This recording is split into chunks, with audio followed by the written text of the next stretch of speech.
जय हिंद। स्वागत है आपका ओनली यूपीएससी पर। यह है आपकी पॉलिटी क्लास।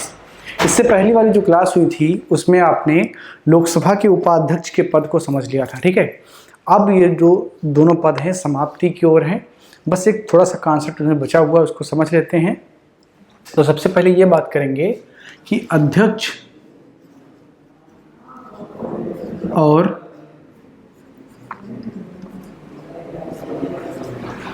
उपाध्यक्ष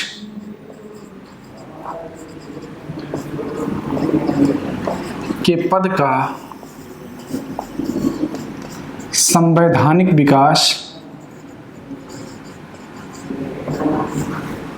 कैसे हुआ है, ठीक है। ये हमें थोड़ा सा समझना, ये टॉपिक रह गया था तो इसको हम समझेंगे इसमें, ठीक है। संवैधानिक विकास कैसे हुआ ये हमें समझना है। किसके अध्यक्ष? लोकसभा के, ठीक ना। तो इसके संवैधानिक विकास को हमें थोड़ा सा समझना है। तो आप जानते हैं कि आज़ादी से पूर्व भारत में अंग्रेज राज कर रहे थे। वो समय समय पर कानून बना करके उसके मुताबिक राज करते थे, जिसके क्रम में उन्होंने कई सारे अधिनियम लेकर के आए। भारत शासन अधिनियम उन्होंने 1861 से प्रारंभ करके 1858 महारानी की घोषणा पत्र, 57 के विद्रोह के बाद में फिर 1861 आता है, और उसी के क्रम में 1881, 91, 1909, 1919, 1935 ये सारे भारत शासन अधिनियम हैं, जिसके तहत वो सारे प्रोविजंस लेकर के आते थे, जिसके तहत जो भारतीय उपनिवेश था वो चलता था। उसी में एक है भारत शासन अधिनियम, भारत शासन अधिनियम 1919, और इसको मॉन्टेग्यू एंड चेम्सफोर्ड अधिनियम भी कहा जाता है, ठीक है। भारत शासन अधिनियम 1919। 1919 से पूर्व जो गवर्नर जनरल होता था वह केंद्रीय परिषद के बैठकों में पदेन सभापति होता था। तो इसको आप लिखेंगे। और ये जो लागू हुआ, ये प्रावधान जो इसमें लागू हुआ 1921 से लागू होता है। तो आप ऐसा लिखेंगे, अभी मैं आगे बताता हूँ कि क्या प्रावधान लागू हुए, पहले आप ये पॉइंट नोट कर लीजिए। 1921 तक भारत का गवर्नर जनरल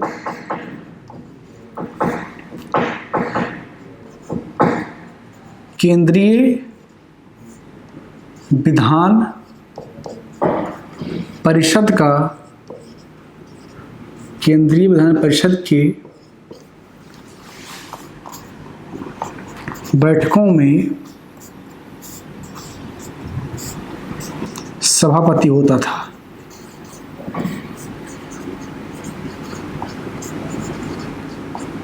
ठीक है ना।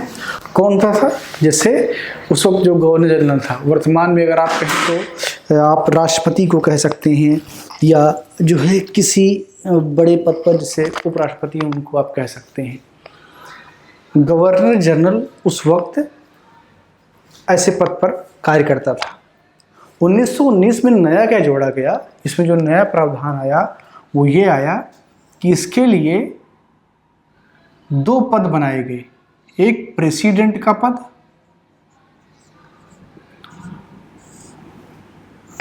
और एक वाइस प्रेसिडेंट का पद।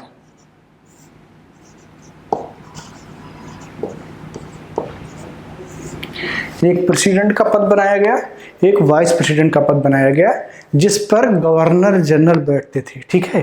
यानी कि अब गवर्नर जनरल के कार्यों को वहां से अलग कर दिया गया, ठीक है, कि गवर्नर जनरल को वहां से सदन से बाहर कर दिया गया। जैसे कि राष्ट्रपति आपका क्या है, संसद का पार्ट है, लेकिन वो कोई लोकसभा का सभापति नहीं होता है, वो सदन के कार्यवाही में एज इट इज नहीं होता है, बस केवल उसके सिग्नेचर होते हैं, ठीक है। तो उसी प्रकार गवर्नर जनरल को भी उस विधायी क्रियाकलाप से बाहर कर दिया गया। और ये कब शुरू किया गया? 1919 में, ठीक है। और इसके साथ ही आप देखेंगे कि यहाँ पर जो नाम हैं जिनको सबसे पहले नियुक्त किया गया उसमें हैं फ्रेडरिक व्हाइट। जो प्रेसिडेंट बने सबसे पहले वो बने फ्रेडरिक व्हाइट, और जो वाइस प्रेसिडेंट बने वो थे सच्चिदानंद सिन्हा।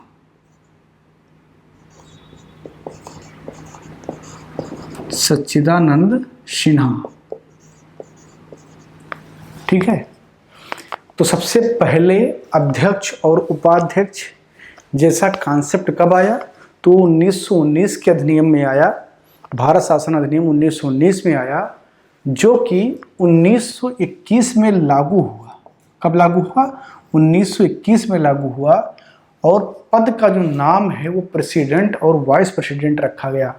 प्रेसिडेंट बने फ्रेडरिक व्हाइट और वाइस प्रेसिडेंट बने सच्चिदानंद सिन्हा, ठीक है। उसके बाद में 1935 का अधिनियम आता है, भारत शासन अधिनियम 1935। इसमें क्या हुआ कि इस पद के नाम का बदलाव कर दिया गया। प्रेसिडेंट के पद को अध्यक्ष कहा गया और वाइस प्रेसिडेंट के नाम को उपाध्यक्ष कहा गया, ठीक है ना। कब? भारत शासन अधिनियम 1935 में। लेकिन ये उस वक्त भी लागू नहीं हुआ, ये लागू होता है 1947 में। लागू कब होता है? 1947 में। तो कायदे से आप ये कह सकते हैं कि वर्तमान में जो लोकसभा अध्यक्ष और उपाध्यक्ष का पद है ये इसी नाम के तहत 1947 से प्रारंभ होता है। हालांकि कॉन्सेप्ट आ गया था 1921 में ही, लेकिन ये अपने उस स्वरूप में, जिस स्वरूप में वर्तमान में आप देखते हैं, 1947 में आता है। पहले लोकसभा अध्यक्ष कौन बनते हैं? गणेश वासुदेव मालवांकर। कौन? गणेश वासुदेव मावलांकर, ठीक है। तो ये बनते हैं पहले लोकसभा अध्यक्ष, ठीक है। और इसके अलावा जो प्रांतीय विधानसभाएं थे वहाँ पर भी इन्होंने अध्यक्षता का काम किया, ठीक है। और यहीं पर अनंत सयानाम उपाध्यक्ष बनते हैं। कौन? अनंत सयानाम, ठीक है। तो ये अध्यक्ष बने और ये उपाध्यक्ष बने, और उसके बाद से प्रक्रिया जो है आगे बढ़ गई और वर्तमान में ओम बिड़ला तक आ पहुँचे। गणेश वासुदेव मालवांकर 1956 तक लोकसभा के अध्यक्ष रहे हैं, ठीक है। तो ये प्रक्रिया फिर उस तरीके से आगे बढ़ गई आपकी, ठीक है। ये था उसका संवैधानिक विकास। अब एक चीज़ में और है, उसको भी समझ लेते हैं, उसके बाद में इस टॉपिक को हम क्लोज करेंगे। आपने अध्यक्ष उपाध्यक्ष सब कुछ पढ़ लिया कि वो कैसे निर्वाचित होते हैं, क्या शक्तियाँ उनके पास होती है, कैसे काम करते हैं। एक कंडीशन पर विचार करते हैं। कंडीशन ये है कि जैसे अध्यक्ष अगर उपस्थित नहीं है तो उपाध्यक्ष काम करेगा। मान लीजिए ऐसा हो कि उपाध्यक्ष भी उपलब्ध ना हो, ऐसे केस में क्या होगा? भाई ऐसा हो सकता है, कोई बहुत ऐसी जो है अजीब बात तो यह है नहीं, बहुत नॉर्मल सी बात है कि हो सकता है उपाध्यक्ष भी उपस्थित ना हो। ऐसे केस में आप क्या करेंगे? तो ऐसे केस के लिए व्यवस्था किया गया है कि एक टीम बनाई जाएगी, कह सकते हैं टीम होगा, ठीक है। उसको सभापतियों का तालिका कह सकते हैं, उसको अध्यक्षों का तालिका कह सकते हैं, या उसको एक टीम कह सकते हैं, सभापतियों की एक टीम कह सकते हैं। तो उसे आप कहेंगे सभापतियों की तालिका, सभापतियों की तालिका। अब ये क्या है? तो ये इसलिए बनाया जाता है कि यदि कोई फिजिकली प्रेजेंट नहीं हो पा रहा है, किसी कारणवश, स्वास्थ्य के कारणवश या कोई और समस्या ऐसी हो जिसके कारण अध्यक्ष और उपाध्यक्ष दोनों उपस्थित नहीं हो पा रहे हैं, तो जो लोकसभा का अध्यक्ष है, लोकसभा का जो अध्यक्ष है वो 10 व्यक्तियों को, उसी लोकसभा से 10 व्यक्तियों को निर्देशित करता है और उनका एक नाम अंकित कर लेता है कि आप सभापति के तालिका में रहेंगे। इसमें वो वरिष्ठ सांसद होते हैं जो कई बार चुन करके आए होते हैं, ज़्यादा प्रमुख होते हैं किसी दल में, तो उन वरिष्ठ लोगों का नाम इसमें होता है। तो ये जो 10 लोग होते हैं ये एक प्रकार से उपाध्यक्ष जैसा शक्ति रखते हैं। जब अध्यक्ष भी उपस्थित नहीं होता है और उसके साथ साथ उपाध्यक्ष भी उपस्थित नहीं होता है तो इन्हीं 10 में से कोई एक व्यक्ति उस कुर्सी पर बैठता है और सारी शक्तियां, जैसे अध्यक्ष इस्तेमाल कर रहा था या उपाध्यक्ष इस्तेमाल कर रहे थे, उनका निर्वहन करता है। ठीक है। अब मान लीजिए कंडीशन ऐसा बने कि अध्यक्ष नहीं है, उपाध्यक्ष भी नहीं है और ये 10 महोदय भी नहीं आए उस दिन। अब होने को तो कुछ भी हो सकता है। ठीक है। तो ऐसे केस में क्या होगा? ऐसे केस में जो सबसे वरिष्ठ व्यक्ति होगा उसको उस विशेष दिन की कार्यवाही के लिए उसका अध्यक्ष चुन लिया जाएगा और वो लोकसभा के सदस्य लोग ही करेंगे। ठीक है। यानी कि ऐसी कंडीशन भी हो सकती है, तो उसके लिए भी नियम बनाए गए हैं प्रॉपर। ठीक है। अब इसके अलावा हम देखेंगे यहाँ पर एक पॉइंट है जिसको आपको समझना है।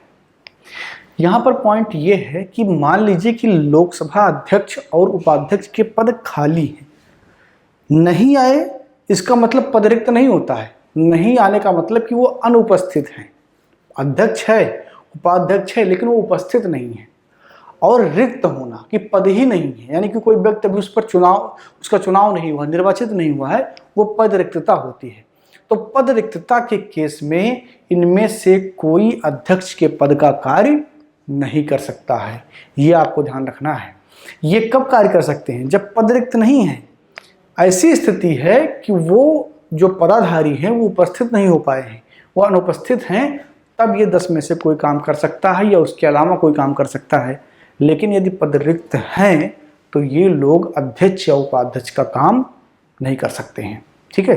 तो ये था आपका सभापतियों की तालिका। अब इससे बाहर कोई सवाल आपसे नहीं पूछा जाएगा लोकसभा अध्यक्ष और उपाध्यक्ष या उससे संबंधित। ठीक है।